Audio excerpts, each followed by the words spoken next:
কথা একটা মনে পড়ছে, বইলা ফেলাই না? হ্যাঁ, সবাই পড়ে না আমিন। এই পৃথিবীতে একজন স্বৈর শাসক ছিল, তার নাম ছিল হাজ্জাজ বিন ইউসুফ। ওনারা মনে করছে আমি এক মহিলার কথা বলবো। যেহেতু স্বৈর শাসক বলছি, কয়দিন আগে তো বিদায় হয়েছে, তো ওনারা মনে করছে লেটেস্ট যে এটাই বুধই বলবে হুজুর। না, এটা অনেক আগের কথা। এক স্বৈর শাসক ছিল, তার নাম ছিল হাজ্জাজ বিন ইউসুফ।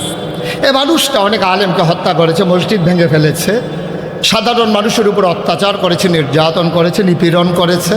তো ওনার ওয়াইফ, উনি ছিল একটু সতী সাধবী। তো একদিন খাবারের টেবিলে খাবার দিয়া ওনার ওয়াইফ তো বুঝেন না, এইটা বুঝে, অন্য কিছু না বুঝে, এটা খুব ভালো বুঝে আমাদের মানুষ। ওয়াইফ বুঝেন না আপনারা? বউ বুঝে না? বউ, হ্যাঁ ঠিক আছে, এতক্ষণে কমন পড়ছে। তাই এই ওয়াইফ, ওই হাজ্জাজ বিন ইউসুফ স্বৈর শাসক, অনেক নির্যাতক। এই মানুষটা দুপুরবেলা যখন খাইতে বসছে, ওনার ওয়াইফ ওনার পাশে বসে বসে বাতাস করতেছে আর বলতেছে, আপনি খুব খারাপ মানুষ। আমার বান্ধবীরা এসেও কয়, আপনার মতো খারাপ মানুষ আর নাকি নাই, লজ্জায় মুখ দেখানো যায় না। হাজ্জাজ বিন ইউসুফ বলতেছে, আমি কি বেশি খারাপ?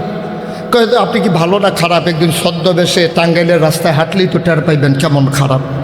আপনি তো পুলিশ ছাড়া আবার হাঁটেন না, টয়লেটে যাইতেও বাইরে দুইজন দাঁড় করাই যাওয়া লাগে। তা আপনি যেহেতু কেমন মানুষ জানতে চান, ছদ্মবেশে পুরানা কাপড় পরে আপনি রাস্তায় গেলেই টের পাবেন আপনি কেমন খারাপ মানুষ। তা হাজ্জাজ বিন ইউসুফ মনে করলো, আচ্ছা দেখি আমার ওয়াইফ যে বললো, আমার বউ বললো আমি খারাপ, দেখি তো প্রমাণ হয়ে যাক। তো উনি রাস্তায় গেছে, রাস্তায় যাওয়ার পরে এক লোক ভিক্ষা করতেছে। ওই হাজ্জাজ বিন ইউসুফ যে বাদশাহ, এটা তো আরও চিনে না। তো ভিক্ষুক বলতেছে, ভাই যা পারেন কিছু দিয়েন। তা হাজ্জাজ বিন ইউসুফ বলতেছে, পরীক্ষাটা তারে দিয়েই শুরু করি। তো বলতেছে, ভাই তুমি যে ভিক্ষা চাইতেছ, ভিক্ষা আমি দেব, তবে তোমার কাছে একটা কথা জানার আছে। কই কি কথা? কই তুমি কি এই দেশের যে রাজা হাজ্জাজ বিন ইউসুফকে নাম শুনছ? কয় নামটাই মুখে লইয়ান না, ভিক্ষা দিলে দিবেন, না দিলে না, এই নামটাই আমার সামনে লইয়ান না। তার মতো খারাপ অসভ্য এই দুনিয়াতে আর শুনি না। আমরা তো ওনার নামও নেই না। ভাই যেই লোক ওনার নাম নেয়, তার থেকে আমি ভিক্ষাও নেই না। উনি খুব অপমানিত বোধ করলেন। তো বুদ্ধিমান লোক যারা, তারা কিন্তু রাগ প্রকাশ করে না। বুদ্ধিমান লোকের রাগ হইল আতে, বোকা মানুষের রাগ হলো দাঁতে। বোকা মানুষ পটপট দেখবেন কতক্ষণ গালাগালি করে শেষ।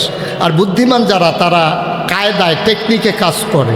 তো হাজ্জাজ বিন ইউসুফ চিন্তা করলো, আমার সামনে আমার এত বড় কথা, ও তো বুঝে নাই আমি যে হাজ্জাজ বিন ইউসুফ, তার একটু ইঙ্গিত দিয়ে দেখি।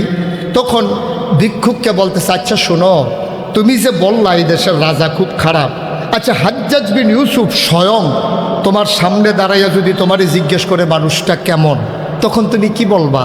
তো সে ছিল খুব বুদ্ধিমান, সে বুঝা ফেলছে, খাইছি ধরা, এটাই তো হাজ্জাজ বিন ইউসুফ। সে কায়দা করে আমার বাইর করতে আছে কথা। আমি তো বুঝি নাই হাজ্জাজ বিন ইউসুফকে যে এত বড় কথা বলে ফেললা, তাইলে যেই পিঠা মাটিতে পড়বে এটা উবুদো টোকাইয়া পিঠের ভিতরে দেবে। সে খুব ভয় পেয়ে গেল।